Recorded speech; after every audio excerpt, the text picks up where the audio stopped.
ग्वालियर से खबर है, जहां पे शहर के करीब 15 लाख नागरिकों को शुद्ध पेयजल मुहैया कराने के लिए चंबल नदी से वाटर प्रोजेक्ट शुरू किया गया। परियोजना के तहत मुरैना शहर से निकलने के बाद से चंबल नदी में भूमिगत पाइप डालने का भूमि पूजन किया गया। इस दौरान ग्वालियर सांसद भारत सिंह कुशवाहा ने कहा कि प्रधानमंत्री नरेंद्र मोदी का उद्देश्य है कि देश के प्रत्येक घर में नल से जल पहुंचे और इसे पूरा करने के लिए अमृत 2.0 योजना के तहत स्वीकृत चंबल वाटर परियोजना तेज गति से शुरू की गई।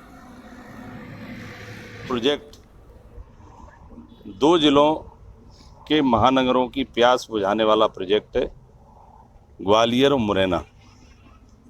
इस प्रोजेक्ट को लेकर तमाम तरह के कयास लगाए जा रहे थे कि जब प्रोजेक्ट पर काम होगा या नहीं होगा। मुझे ये कहते हुए प्रसन्नता है कि आदरणीय मोदी जी के आशीर्वाद से और मध्य प्रदेश सरकार के मुख्यमंत्री आदरणीय डॉक्टर मोहन यादव जी की विशेष सक्रियता के साथ हमारे जो भी बड़े प्रोजेक्ट हैं, जिसमें चंबल प्रोजेक्ट अहम प्रोजेक्ट है, इस पर तीव्र गति से काम प्रारंभ हुआ है और पाइपलाइन का जो काम दोनों जिलों को जोड़ने का 50 किलोमीटर करीबन पाइपलाइन डाली जाएगी, जिसमें मुरैना के शहर के उस तरफ 12 किलोमीटर है, इस तरफ 38 किलोमीटर है, तो कुल मिलाकर 50 किलोमीटर लाइन जब डल जाएगी तो ये दोनों शहरों को पेयजल सुविधा उपलब्ध हो सकेगी। अशोकनगर से खबर है, जहां पे बारिश से अस्पताल में भरा है पानी और टीन शेड में भर्ती थे मरीज। पानी भरने से हड़कंप मचा है। सिविल अस्पताल में पानी भरने से भगदड़ मची है। बेड छोड़कर भागते हुए दिखे मरीज। भीगते रहे बेड। अस्पताल के हालात देखकर खुली है व्यवस्था की पोल। सालों से मंजूरी के बाद भी नहीं बना है अस्पताल। अशोकनगर में बारिश के दौरान सिविल अस्पताल में व्यवस्थाओं की पोल खुल गई है। बारिश के चलते अस्पताल में पानी भर गया। इस वक्त मैं मौजूद हूँ सिविल अस्पताल चंदेरी में। सिविल अस्पताल चंदेरी इस वक्त इसलिए चर्चा में कि एक वीडियो वायरल हो रहा है जिसमें बारिश के चलते मरीजों में भगदड़ मची और उस अंदर के हम आपको तस्वीरें बताएंगे। एनडीटीवी ने इसी अस्पताल का रियलिटी चेक करने की कोशिश की और हम अंदर जाके वो तस्वीरें दिखाएंगे जहाँ पर मरीज आपको नजर आ रही है। और कल आपने देखा होगा कि कैसे बारिश हुई थी। बारिश के बाद सिविल अस्पताल ये अंदर की तस्वीरें आपको काफी पुराना ये हॉस्पिटल है, आप देख सकते हैं। ये पूरा अंदर का आपको नजारा दिखाई दे रहा होगा। कंजेस्टेड एक पुरानी बिल्डिंग और ये वो 3 साइड है जिसमें ये मरीज आज भी आपको एडमिट नजर आ रहे होंगे। सिविल अस्पताल चंदेरी का आप देख रहे होंगे। सिविल अस्पताल चंदेरी का वो 3 साइड है जिसमें पानी आने के बाद, बारिश के आने के बाद भगदड़ हुई थी और मरीजों को अपने जिप छोड़ के भागना पड़ा था। हमारे साथ इस वक्त बीएमओ है जो एक पूरे में हॉस्पिटल की व्यवस्था देखते हैं। सर, ये अपन 3 साइड में जो व्यवस्था दे रहे हैं, क्या है पूरा मामला? आखिर क्यों इस मजबूरी है कि ये 3 साइड लगा कर इलाज करना पड़ा?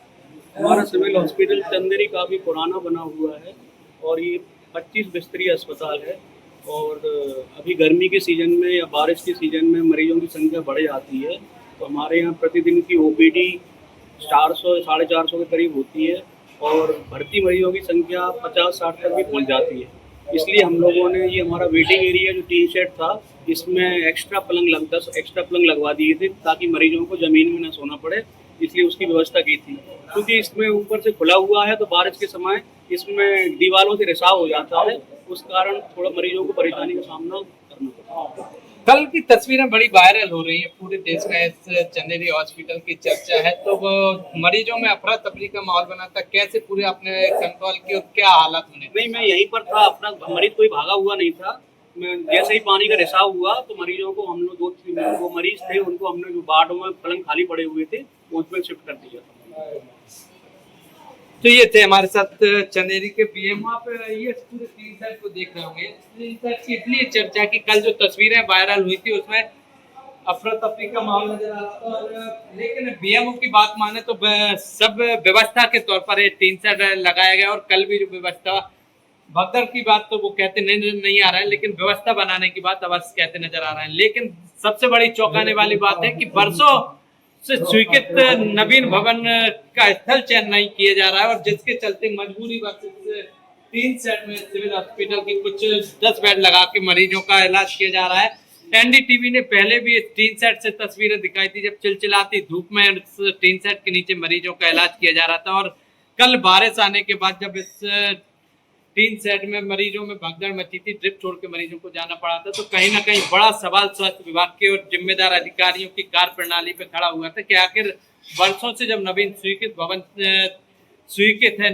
स्वीकृत है और पैसा भी सरकार द्वारा भेजा गया, तो आखिर स्थल चयन क्यों नहीं किया जा रहा है और मजबूरी पर क्यों मरीजों की जान के साथ खिलवाड़ की जा रही है, उन्हें बेहतर स्वास्थ्य सुविधाएं नहीं मिल पा रही है। फिलहाल अब देखना होगा कि इन शर्मसार करने वाली तस्वीरों के सामने आने के बाद जिम्मेदार अधिकारी कितनी गंभीरता बरतते हैं और कब इस नवीन भवन का स्थल चयन किया जाता है जिससे कि मरीजों को बेहतर स्वास्थ्य सुविधाएं मिल सके।